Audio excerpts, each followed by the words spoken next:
Bénédiction à vous, frères et sœurs de l'humanité mondiale. C'est Éric B. Un petit mot de transparence et de clarté. Vous savez, il y a tant de voix, de distractions, de choses qui se passent sur Terre en ce moment, qui tourmentent, blessent et détruisent l'humanité mondiale. Je ne suis ni enseignant, ni prédicateur, ni pasteur, mais celui en moi l'est. Il parle à travers moi clairement depuis des années, touchant des millions, bientôt des milliards, pour élever ses vrais enfants. Le seul vrai Dieu vivant habite le croyant né de nouveau, rempli de l'Esprit Saint et du feu, révélant sa gloire à travers le Christ intérieur, l'amour divin manifesté de façon tangible. Ces messages d'en haut, par ma chair morte, apportent clarté à ceux qui ont des yeux pour voir la vérité, un cœur pour le connaître, comprendre leur création, et des oreilles pour entendre sa voix, pour les cœurs purs cherchant le vrai Dieu vivant. Donc, frères et sœurs, ouvrez vos cœurs, pas vos esprits. Laissez la parole vivante, ces mots d'esprit et de vérité, pénétrer votre cœur pour vous emmener au-delà de ce monde, dans le royaume céleste.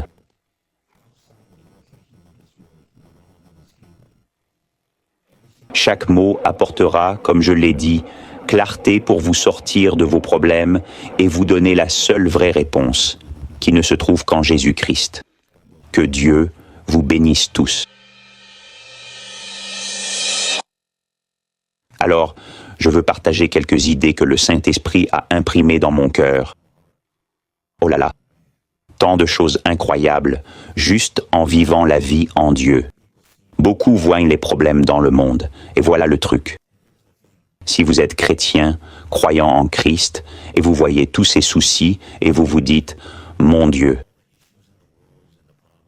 Le Seigneur revient bientôt. Préparez-vous tous pour l'enlèvement. Ceci, cela, et tout ça, et... Allez, vous voyez, on doit être prêt. Genre, je veux dire, si vous vivez dans cet état d'esprit, vous êtes en fait, vous vivez dans l'illusion, car vous ignorez pourquoi la vie de Jésus est en vous. Si c'est là où vous en êtes, c'est ok. Mais sachez qu'il y a une vérité à connaître. Donc, ces messages viennent de l'Esprit du Seigneur pour vous révéler pourquoi la vie de Jésus est en vous. Jésus a mis sa vie en vous pour vous donner une nouvelle vie. Laissez-moi expliquer ça par la parole et les Écritures, et vous montrer qui vous êtes en Christ pour ceux qui ne savent pas. C'est pour vous fortifier avec la vérité. Si vous êtes dans cette situation, ne vous inquiétez pas. L'Esprit du Seigneur brise ce mensonge démoniaque, cette tromperie ou perversion de ce qu'on vous a enseigné. Il le chasse de vous au nom de Jésus, apportant son royaume et sa vérité pour que vous compreniez pourquoi la vie de Jésus est en vous. Jésus est venu mettre une nouvelle vie en nous. Donc l'ancien est parti, le nouveau est arrivé. Je vais expliquer ça car il faut une base. Voici pourquoi. Beaucoup ignorent que si Jésus est en vous et que vous ne vivez pas de miracles, d'exorcismes, de guérison, une vie dans l'esprit, vous n'êtes pas aligné avec le royaume des cieux.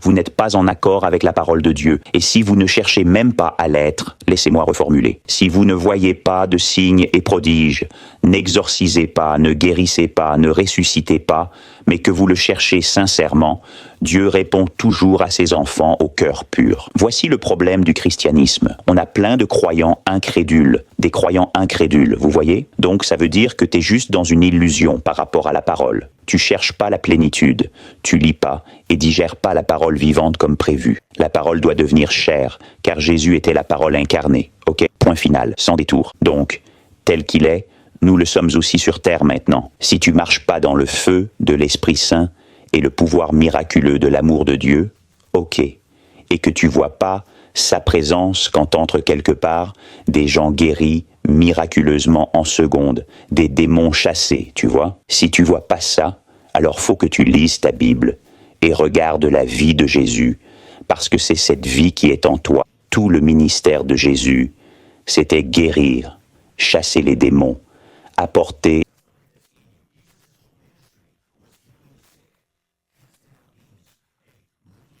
la vie physique, ramener dans les corps, dans les malades.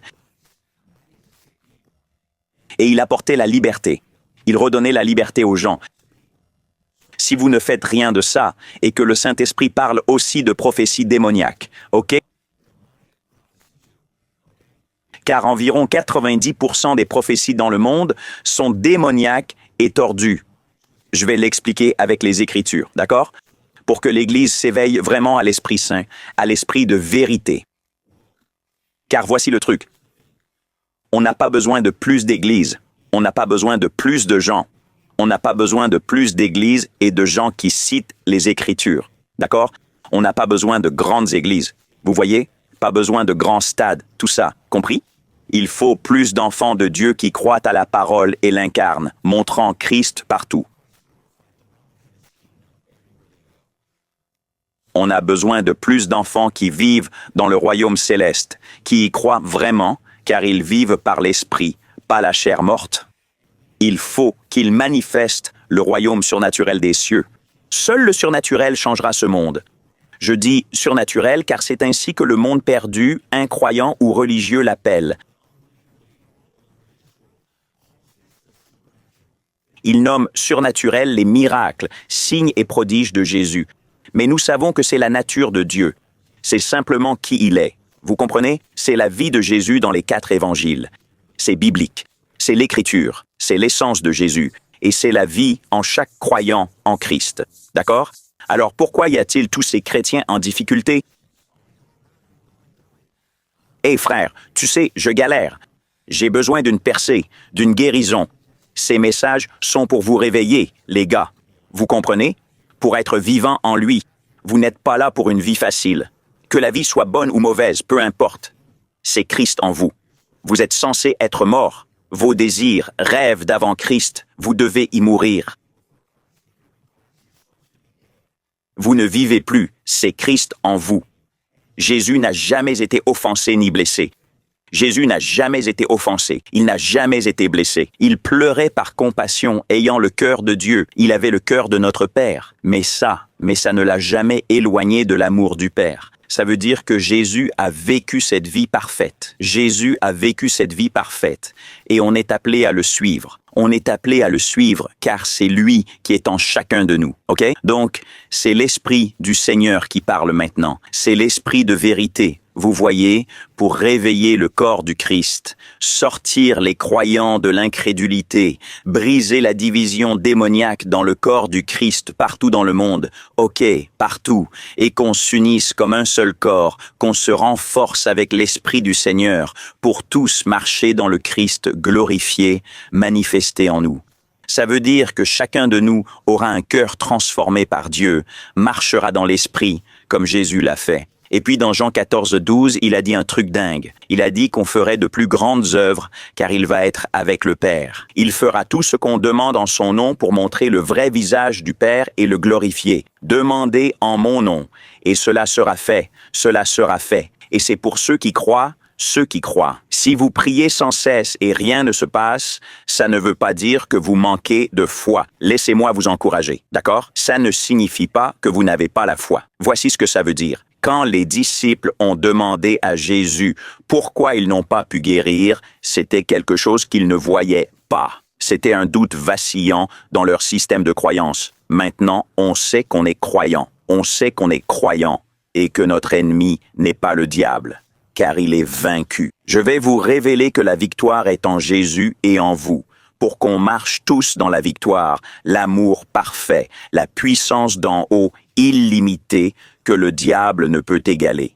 Quand vous entrez dans une atmosphère, vous rayonnez sa paix, vous rayonnez sa joie, vous rayonnez son amour et vous brisez tout.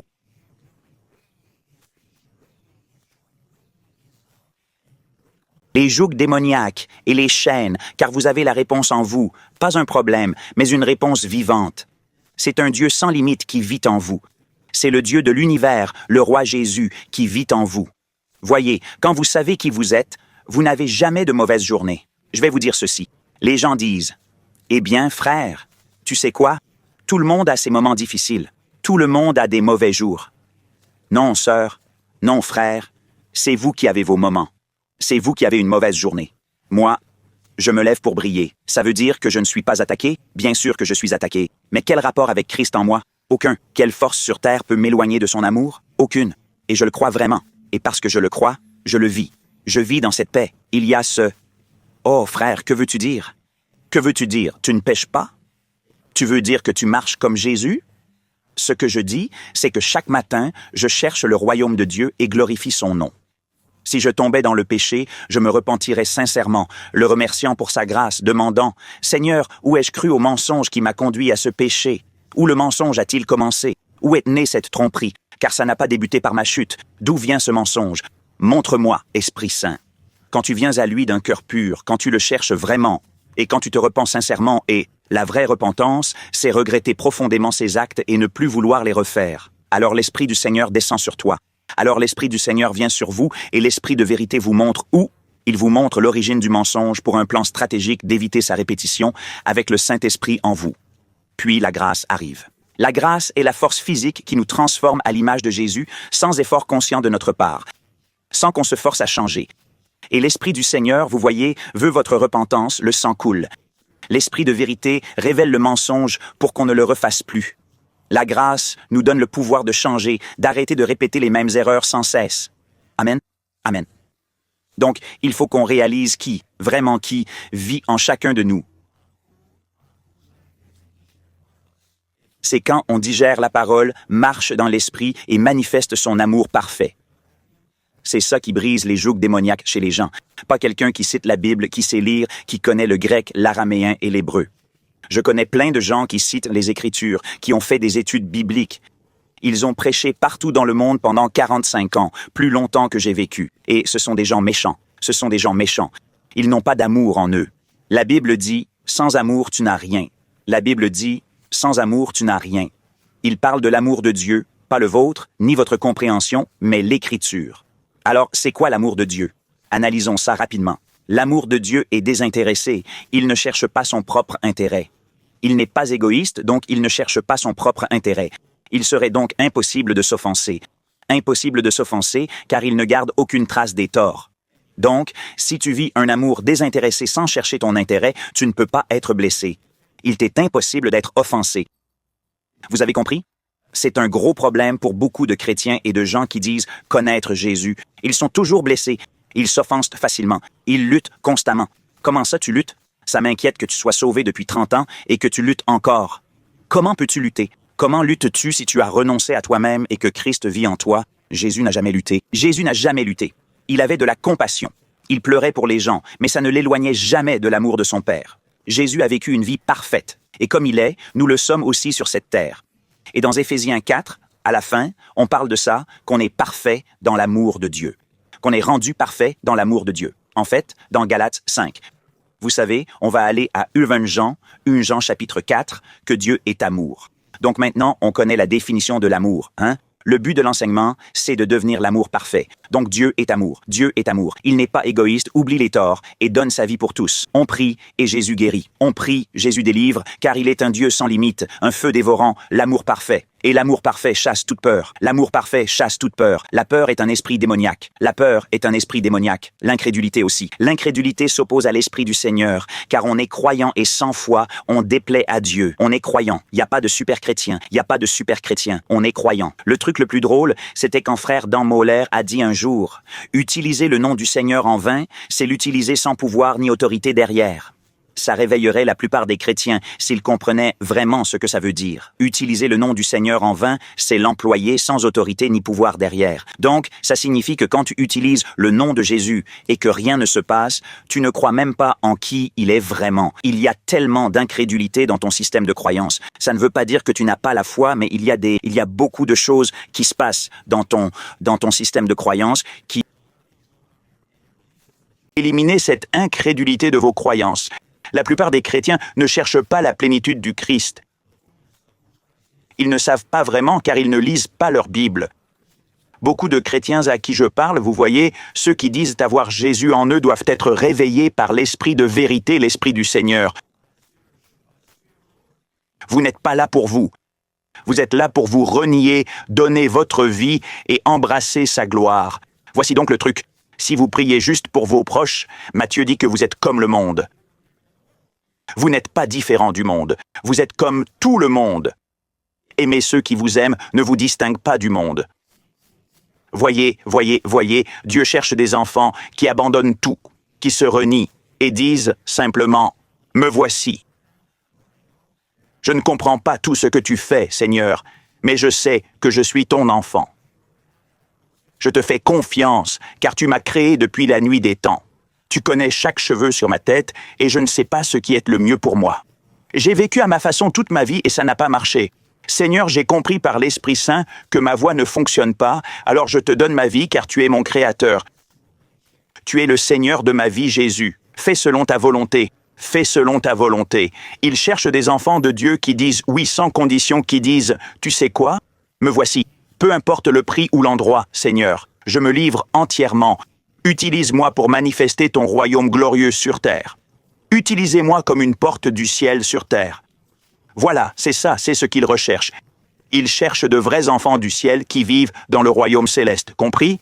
Il cherche des enfants qui croient vraiment qu'ils habitent le royaume céleste.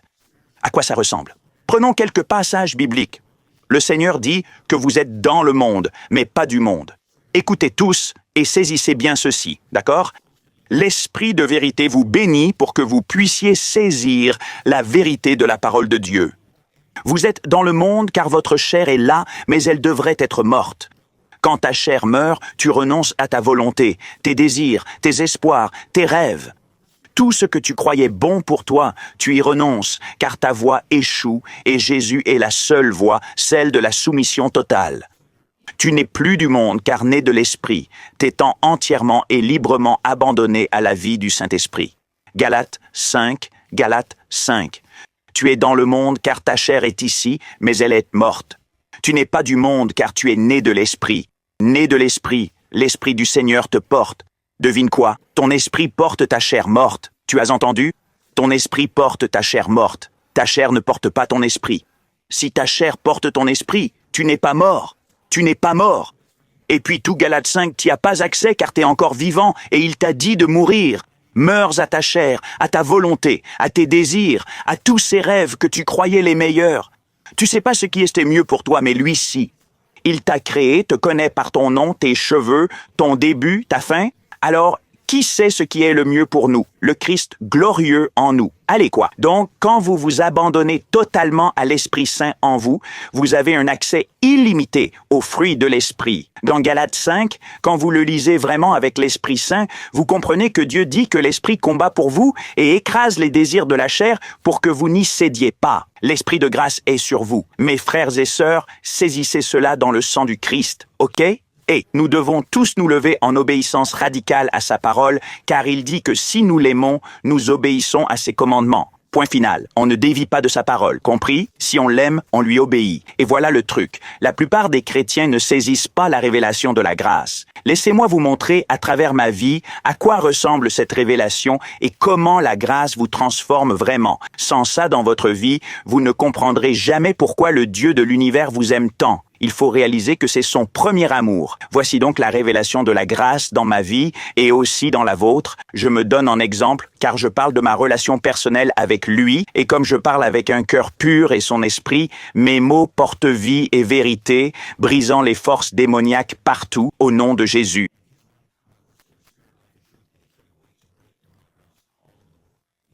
Au nom puissant de Jésus. Au nom puissant de Jésus. La révélation de la grâce m'a fait comprendre que même quand je rejetais Dieu, j'étais démoniaque, pervers, suicidaire, meurtrier, toute ma vie depuis mes 12 ans.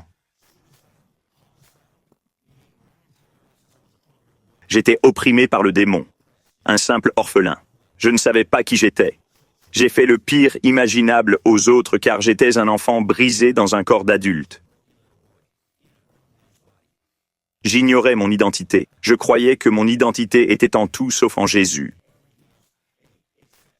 J'ai poursuivi les choses du monde, la convoitise et l'orgueil, jusqu'à ce que je touche le fond intérieurement. J'ai dit, Seigneur, plus j'ai d'argent et de femmes. Tu sais quoi? Je suis plus brisé qu'hier. Seigneur, tu sais quoi? J'étais défoncé, ivre, drogué. Je veux dire, j'ai littéralement touché le fond intérieurement et j'ai abandonné. J'ai dit, Dieu, tu sais quoi? J'abandonne, Seigneur. Tu sais quoi? Je ne veux pas mourir comme ça, Seigneur. Je sais que tu as un plus grand dessein pour moi. Je sais que ton plan pour moi est plus grand que ce que je fais actuellement. Je ne comprends simplement pas qui tu es, Seigneur. Seigneur, je sais que tu ne fais pas de marché, mais si tu me sors de cette addiction, de ces mensonges, je te servirai. Je ne sais pas comment, mais je vais te chercher. Et c'est ce que j'ai fait. Je me suis rendu à l'hôpital. On m'a mis sous perfusion, purgé de toutes les drogues. Et à partir de là, j'ai commencé mon voyage. J'ai cherché le vrai Jésus, le seul Jésus, à la recherche de la vérité, du chemin, de la vie, la seule vie, car il n'y a que l'autre, la seule autre vie. Tu vois ce que je veux dire? Ça ne vient que par Jésus. Tout le reste mène à la mort et à la destruction. Oh mec, et tu sais quoi? Parce que je l'ai cherché d'un cœur pur, je l'ai cherché et je suis littéralement tombé à genoux. J'ai dit, Seigneur, je sais que tu es réel, je sais que tu es mon Père, je ne sais même pas comment faire ça, je ne sais même pas lire la Bible. J'ignore où ça va mener, Seigneur. Mais tu sais quoi, Seigneur? Toi, je sais que tu m'aimes et je ne comprends pas pourquoi, mais je le sais. Alors je vais te parler jusqu'à ce que tu te montres et me guides. Et je suis resté dans cet état longtemps. Quoi qu'il arrive, je suis resté dans cet état longtemps. Et il ne m'a pas parlé pendant longtemps. Et beaucoup doivent entendre ça car ils attendent une percée. Tu t'attends à un miracle instantané. Il est ton Père, ton Seigneur, et t'aime plus que quiconque. Mais tu dois cultiver ta relation. Peu importe le temps que ça prend, ok? Il parle différemment à chacun, tu vois? À des moments différents, ok? Certains tout de suite, d'autres plus tard. Ne compare jamais ta relation à celle des autres. La relation la plus importante est entre toi et ton Père. Toi et ton Père. Ne compare jamais ta relation à celle des autres. Elle ne doit ressembler à aucune autre relation. C'est ta relation la plus intime et profonde sur Terre. Juste toi et papa, toi et papa. Et il est si simple. Dieu de l'univers, infini, mais doux et simple pour ses enfants purs. Que signifie, frère, le chercher et l'aimer d'un cœur pur? Voici ce que ça veut dire, mes frères et sœurs. Quand tu cherches le Seigneur, pas pour une bénédiction, une guérison ou une percée, mais vraiment pour le connaître intimement à travers sa parole, car c'est ton identité, et tu sais qu'il est mort pour toi. Je vais revenir sur la révélation de la grâce. J'y reviendrai, d'accord? Le Saint-Esprit vient de me le rappeler. C'est là qu'il se manifeste. Quand tu le cherches, lis et digère sa parole juste pour le connaître intimement. Ça te mène à la rencontre de Jésus, à sa présence, car Papa sait, il connaît ceux qui ont le cœur pur. Quand tu le cherches pour autre chose, un cœur brisé peut-être, Dieu reste clément. Mais si tu le cherches sans vouloir changer, juste pour en tirer profit, écoute bien ça. Jésus n'est pas un distributeur. Jésus n'est ni un distributeur, ni un génie dans une lampe, ok? Quand tu le cherches avec des intentions égoïstes, des motifs intéressés, le ciel ne peut pas répondre. Le ciel ne répond pas aux prières démoniaques. Les prières démoniaques sont égoïstes et centrées sur soi. Le ciel ne répond pas à ça. Le ciel ne répond qu'à l'amour désintéressé. Donc prier égoïstement pour ton bien-être, oubliant les autres, le ciel ne peut pas répondre à ça. Il ne répond qu'à l'amour désintéressé, ok? Tes prières tombent alors à plat. Et si tes prières égoïstes sont exaucées, c'est le diable qui s'en mêle. Si tu crois que Dieu a répondu à tes prières égoïstes, c'est le diable qui t'a béni. Pas Dieu, car le ciel ne peut pas répondre aux désirs démoniaques et égoïstes. Il ne le fait pas, il ne le fait pas. Donc, prier de façon égoïste, c'est le diable qui vous bénit, pas Dieu. Le ciel ne répond pas aux désirs égoïstes et démoniaques. Ce n'est pas possible. C'est impossible, c'est impossible, c'est péché. Vous vous mettez avant Dieu et les autres. Mais le diable est maître en tromperie. Il vous piège aussi. Il vous piège aussi. Si votre cœur n'est pas aligné, j'aime ce que dit Galates 5. Galates 5, 9 dit « Un mensonge imprègne tout votre système de croyance. Un seul mensonge suffit. » Si quelque chose cloche dans votre cœur et persiste, écoutez bien. C'est là où en sont la plupart des chrétiens. Si t'as un mensonge en toi, ok, égoïste, des motifs intéressés, peu importe. Si tu le laisses traîner sans t'en débarrasser, ça va gâcher et imprégner tout ton système de croyance. Et si tu laisses ça s'accrocher, un jour, des mois, des semaines, tu liras la parole de façon perverse, trompeuse, et tu seras complètement à côté sans même t'en rendre compte, car ton cœur n'est pas pur, il y a un mensonge en toi. Un mensonge démoniaque, c'est un démon. C'est un démon, ok? mais t'as permis à ça d'entrer. Si tu cherches toujours le royaume et vis dans l'amour désintéressé, les yeux fixés sur Jésus, ok? Quand quelque chose cloche en toi, l'Esprit du Seigneur, parce que ton cœur est pur. Avoir le cœur pur, c'est fixer ton regard sur Jésus et le suivre, ok? Tu suis sa volonté, ses désirs, son royaume. Seigneur, que puis-je faire pour les autres? Seigneur, je suis pas là pour moi, Seigneur. Je te cherche, Seigneur, maintenant. Je suis ton instrument, Père, pour ta gloire, ton royaume et ton nom. Utilise-moi, Seigneur, pour toucher des millions dans l'esprit. Sers-toi de moi pour balayer les nations d'un mot, Père. Dieu exaucera si on croit, car on prie pour les autres, tu vois? Pour qu'ils puissent le connaître. Le Père veut guérir tous, car on est à l'image de Dieu. Dieu veut tous amener à son amour, sa vie et la vérité. À la vérité et à leur identité. Je ne dis jamais, je ne corrige jamais. Écoutez bien ceci, d'accord? C'est une parole puissante, ok? Car nous agissons dans l'amour parfait. L'amour parfait détruit tout mal et démon. Je ne corrige plus les gens maintenant. Je ne corrige plus car je sais que c'est mal, ok? Je ne dis jamais aux gens qui ils ne sont pas. Je ne dis jamais aux gens qui ils ne sont pas. Quand je rencontre des non-croyants, athées, New Age, mormons, baptistes ou autres, qui croient juste en une force supérieure, je ne cherche pas à argumenter ou quoi que ce soit. Je ne dis jamais aux gens qui ils ne sont pas. Je dis aux gens qui ils sont vraiment. Car si on peut dire à quelqu'un qu'il est vraiment, tu vois, que Dieu les voit et les aime parfaitement, fait à son image. Tu sais, si tu leur dis la vérité sur leur création et leur identité, ils verront le mensonge et comprendront leur vraie valeur et leur but. On dit aux gens qui ils sont, pas qui ils ne sont pas, ok? On ne corrige pas, on ne juge pas les gens. Il n'y a qu'un seul juge. C'est le Père, ok? On dit aux gens qui ils sont, avec un amour désintéressé. Et l'Esprit du Seigneur nous soutient dans chaque situation. Revenons à la grâce. J'ai reçu tant de grâce. C'est là que la vraie transformation se produit, ok? En chacun de nous, les croyants, ok? Si vous ne croyez pas en Dieu, c'est une parole puissante du Saint-Esprit. L'Esprit a une telle grâce sur vous pour comprendre ce message, car il a une façon si douce de transmettre les mots, vous voyez, à travers ces messages si clairs que tout le monde comprend. Merci Jésus pour ça. J'ai réalisé la grâce car j'aurais dû mourir. J'ai vécu une vie démoniaque et tordue. J'aurais dû faire une overdose 400 fois. J'aurais dû être enfermé à vie, vous voyez? Et ainsi de suite, d'accord? Je veux dire, une vie complètement folle. Pas besoin d'entrer dans les détails, vous voyez? Jésus m'a libéré. Merci Jésus. Mais ce n'est qu'en réalisant la miséricorde de Dieu sur ma vie que j'aurais dû mourir, que sa main était sur moi tout le temps, me tenant même quand je faisais une overdose. Il m'a même montré des visions de moi quand j'ai fait une overdose dans l'ambulance d'un club de striptease. Il m'a montré qu'il pompait mon cœur dans l'ambulance et j'ai pleuré. Dieu m'a ainsi montré son premier amour. Il m'a montré sa miséricorde. Il m'a montré sa grâce avant que je vienne à lui, avant que je le serve. L'Esprit du Seigneur m'a touché même quand je ne voulais rien avoir à faire avec Jésus. J'ai réalisé son premier amour, qu'il m'avait aimé d'abord et que sa miséricorde, sa bonté et sa grâce étaient sur moi. Pendant tout le temps où j'étais possédé, il veillait sur moi. C'est là que j'ai eu la révélation. Compréhension de la grâce. Puis, la grâce de Dieu m'a donné la force de changer, là où j'ai connu mon premier amour, où j'ai accepté son amour. Son amour m'a envahi, j'ai tout accepté, et cet amour a commencé à me transformer pour lui ressembler, car nous devons tous ressembler à Jésus. Vivons l'amour désintéressé, semons la paix, montrons de la compassion comme on nous l'a montré, et vivons la révélation que l'Esprit Saint nous fait comprendre. On devrait tous voir des signes, des miracles, chasser les démons, guérir les malades, chacun d'entre nous. D'accord? Ça fait partie de la vie de Jésus. Dans son ministère, dans les 4 évangiles, c'est tout ce que Jésus faisait. C'est tout ce qu'il faisait. Il guérissait, ressuscitait les morts, chassait les démons.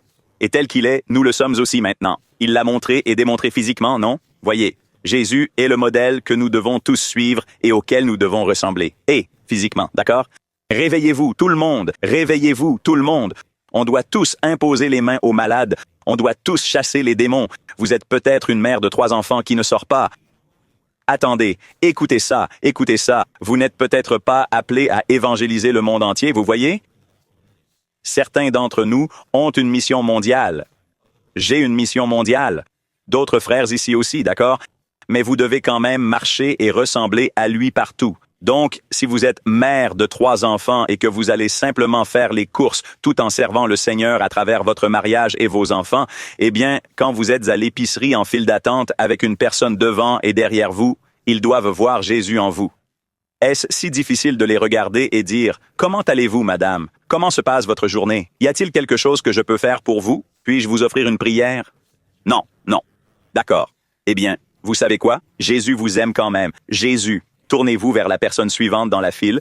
Vous êtes de toute façon dans la file. Comment allez-vous, monsieur? Vous savez quoi? Puis-je... Oh, bien sûr. Oui, vous pouvez prier pour moi. D'accord. Vous voyez comme c'est simple. Dieu vous place dans diverses situations et tous ces chrétiens disent « Frère, je ne me sentais pas guidé. » C'est trompeur car vous donnez votre vie. Christ vit en vous et l'amour parfait évangélise. Jésus était la réponse aux problèmes du monde partout où il allait. Comme lui, vous l'êtes aussi. Je m'inquiète de vos croyances, car elles ne s'alignent pas avec qui est Jésus. Vous n'avez pas besoin d'être guidé. Vous êtes déjà guidé. Sa vie est en vous. Oh là là, sa vie est en vous. Vous êtes déjà guidé. Suivez le mouvement. Partout où vous allez, manifestez l'amour parfait. L'amour désintéressé évangélise. Jésus évangélise. C'est qui il est. C'est simplement qui il est, ok? Alors, arrêtez ça. Arrêtez cette peur et tout ce truc, débarrassez-vous-en. Vous êtes guidé partout où vous allez. Chaque fois que tu sors, tu dois briller et manifester son royaume partout en répandant l'amour désintéressé, peu importe comment, ok? Pas forcément une prière, ça peut être un mot gentil, un acte sympa, mais t'es appelé à marcher comme Jésus et à lui ressembler. Tu vois, c'est l'unité de la foi. L'unité de la foi, ça veut dire qu'on fait tous partie du corps du Christ, on est différents, hein? Certains ont des dons variés, ceci, cela. Donc, on est tous dans l'unité de la foi, un dans le corps du Christ, unis en Jésus, pas vrai? Et on est tous différents. Hey, on est tous différents, hein? Genre, non, je te ressemble pas, tu me ressembles pas, hein? Tu vois? Et on bouge différemment, on a des personnalités différentes. Dieu nous a créés uniques, vraiment uniques. Mais grâce à l'unité de la foi, on ressemble tous à Jésus. On ressemble tous à Jésus. Donc, on a l'air différents, mais on ressemble tous à Jésus. Qu'est-ce que ça veut dire, Eric? Ça veut dire qu'on marche tous dans l'amour désintéressé, on fait la paix partout, on vit dans la sainteté, vêtus de justice. Ouais, on marche tous dans l'amour désintéressé. Encore, l'amour désintéressé ne cherche pas son intérêt, ne tient pas compte du mal et donne sa vie pour tous, ok? On ne peut pas aimer sa vie jusqu'à la mort. Si t'as peur, c'est que t'aimes ta vie. Jésus t'a dit de mourir à ta vie, tu vois? Meurs, allez, meurs à tout ça. Comme ça, tu peux aimer ta vie. Si t'as peur, t'es pas encore mort à toi-même. Faut pas avoir peur. Faut pas avoir peur. Si t'as peur et du souci en toi, tu peux pas manifester sa vie parfaite. Faut mourir à ça. De toute façon, on meurt pas, on est éternel. Si tu meurs à la chair, et alors? On s'en fiche, t'es éternel. T'es né de l'esprit. Faut pas aimer cette vie. L'amitié du monde, c'est l'inimitié de Dieu. Allez, quoi. Suis le mouvement, hein? Jésus est Seigneur. Jésus est Seigneur. Oui, Jésus est Seigneur. Quand tu meurs à toi-même pour qu'il vive, l'impossible devient possible à travers ta vie abandonnée. Tu commences à marcher dans l'amour parfait. Tu vis une paix qui dépasse l'entendement et les gens voient en toi une joie qui donne une force surnaturelle. J'espère que ces podcasts ont touché vos cœurs avec l'Esprit de Dieu pour que ceux qui sont ouverts entendent sa voix et voient la vérité.